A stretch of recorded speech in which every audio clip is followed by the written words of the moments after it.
ওনার সাথে আমার সম্পর্ক একেবারে এতটা কাছের ভাই এবং এতটা কাছের বন্ধু হিসেবে সম্পর্কটা এত গভীর। যেদিন উনি মিশর থেকে চলে আসবেন, এয়ারপোর্টে ওনাকে আমি নিয়ে যখন রেখে আসতেছি, আমারও চোখে পানি ছিল, ওনারও চোখে পানি ছিল।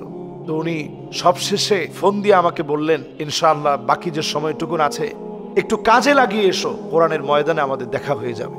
উনি আমার সঙ্গে একটা দুটা বছর নয়, আমাদের সুসম্পর্কটা ছিল এমন, আমরা দুজন একত্রে বসে একদিন আর দুদিন না, রাত্রিবেলায় একটা কিতাব শুরু থেকে নিয়ে শেষ পর্যন্ত একত্রে বসে দুজন মুযাকারা করে পড়তাম। আমার বুঝটা ওনাকে শেয়ার করতাম, ওনার বুঝটা আমি নিতাম।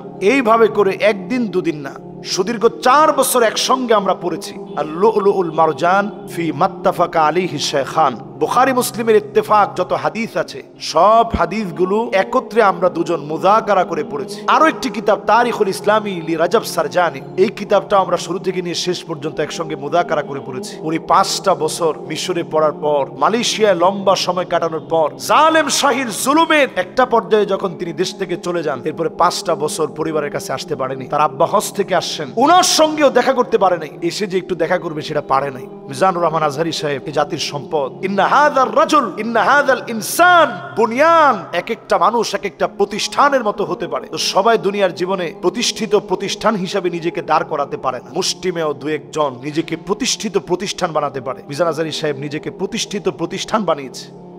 এটা আল্লাহ রাব্বুল আলামিনের ফজল এবং করম যে উনাকে আল্লাহ তাআলা এত সম্মান ইজ্জত দিয়েছেন। কাজেই এগুলো নিয়ে আমরা ফেসবুকে কোনো রকম বাড়াবাড়ি না করে, উনি ওনার পরিবারকে সময় দিবে, এতগুলো বৎসর ওনার বাচ্চাদের কত আকুতি মিনতি, আপনি কি স্বাভাবিক বিষয় মনে করেন? 1 মাসের জন্য আমি 4 দেশের সফরে গিয়েছিলাম গত কিছুদিন আগে।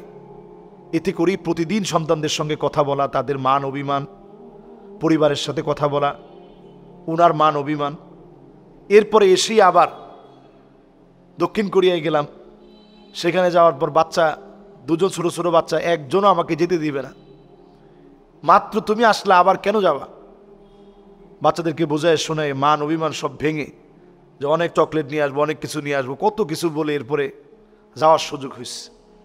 আর উনি সুদীর্ঘ সময় ওনার পরিবারের সাথে ছিলেন না, ওনার বাচ্চা কাচ্চাকে দেখতে পারেননি, বাপের পাশে এসে দাঁড়াতে পারেননি, একটু হজ করে আসছে দেখা করতে পারেনি।